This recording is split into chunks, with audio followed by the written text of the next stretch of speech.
ओमफ्राय जोंना दा सफैबाय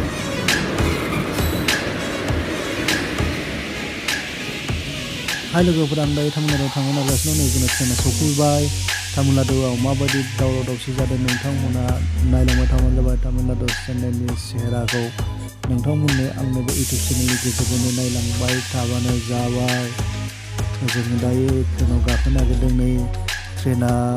जोंनिया बोरैबा लास्ट दाबायावसो नेटआव फार्स्ट दाबा देखायदोंमोन नाथाय लास्ट दाबा दा जोङो खारनांसिगोनसो उफाय गैलिया माथो खालामबावनो जों दस्रा दाबायावसो हाबनानै गेजेर गेजेर थांनांसिगोन नङाबा दा ट्रेना हगारोब्ला आरो जारला जागोन जोंनि सिटआ लास्टआवसो नेटआव फार्स्टआवनो देखायदोंमोन इन्जिननि सिस्टेमाव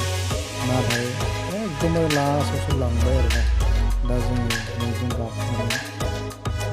गेजेर गेजेर खारलांनांसिगोन माथो खालामनो एकदमबारे मोनब्रै मोनबा दाब्बा बारनानैसो जाहैसिगोन एकदम लास्ट सानाव थाबायनानैसो लासै लासै उफाय गैला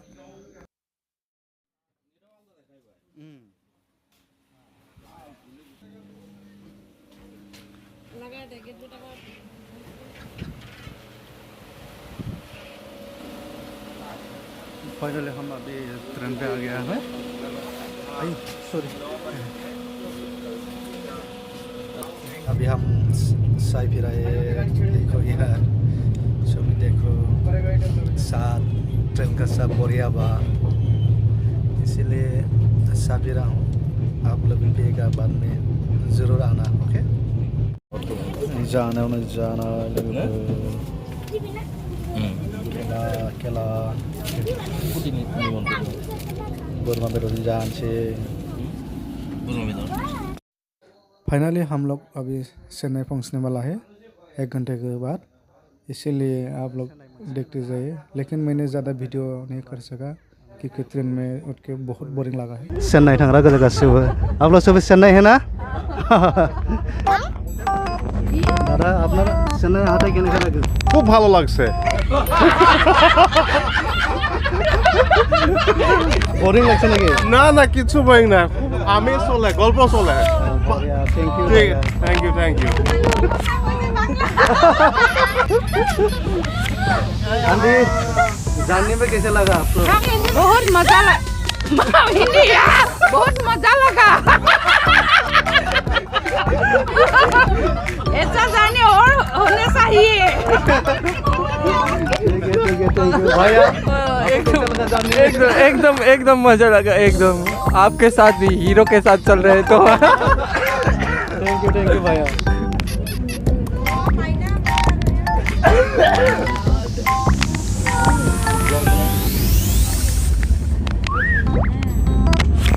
বাইদেউ জানি করে আপোনাক কেনেকা লাগিল ভালে লাগিছে লাগিছে না ভন্টি ভাল লাগিছে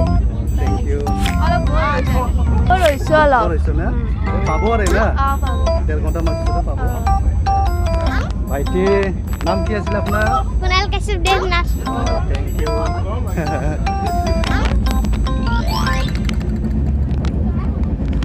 भाईडो जानने कैसा लगा आपको बहुत अच्छा लगा है हाँ भैया को थैंक यू वेलकम लोगोफोरजों चेन्नाई स्टेशनाव सफैबाय दा ट्रेननिफ्राय ओंखारबाय आं बिराद मेंबाय लोगो भिडिअखौ ओंखायनो बानायनो हायाखिसै बांद्राय मैया मोनायाव सफैनायखाय भिडिअखौ बांद्राय खालामनो हायाखिसै नाथाय चेन्नाइआव बिराद दावराव दावसि दानथारलायनाय जागासिनो दङ खना साइडआवहाय तामिल नाडु चेन्नाइआवनो जोङो ओंखायनो माने गिलायलांबाय गोथौफ्राव बेरायनो माने गोसो जायाखिसै आरोना आरो लकेलनि मानसिफ्रानो बुंदों दानथारलायनाया सिङाव जामारदों आरोना जानाया माने जायफोर मोजां मानसि बिसोरो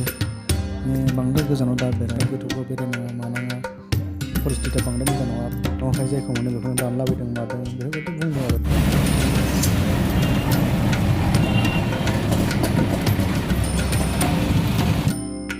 लोगोफोरजों दा न'आव थांफिननो जाबाय तामिल नाडु चेन्नाइ एयारपर्टआव थांगासिनो मोनानि 2:30 मिनिट जाबाय दा बेनि थाखायनो जोङो फ्लाइटआ जोंना 5:30 दङ दा बेनि थाखायनो जोङो मोनानि 2:30 जोङो एयारपर्टआव फैनो गोनां जाहैबाय गोजान हिसाबै जाहाथे प्रब्लेम जाया आरो नङाबा लामाया जाम जायोब्लाथ' जोङो 10 जायगायाव 10थायावबो मोनहैखागौ बेफोरबायदि आरोना बेनिखायनो जोङो हरनि 2:30 ओंखारबाय बिराद माने उन्दुनो बावबाय लोगोफोर बिराद हर गेजेराव सिखारनानै गारि गाखोनाय माने बोरैबा मोनोना दा उन्दुनो ओंखारफिनबाय एयारपर्ट मोनहां जाबाय मोननायालाय मोनसिगोनानो चेन्नाइ एयारपर्टआ बिराद गिदिर आरोना बे सायावल' आरो सिङाव बिराद गुवार आरो गाहायाव लिफ्टजों खालामबावनांगौ लोगो दा नायलांबाय था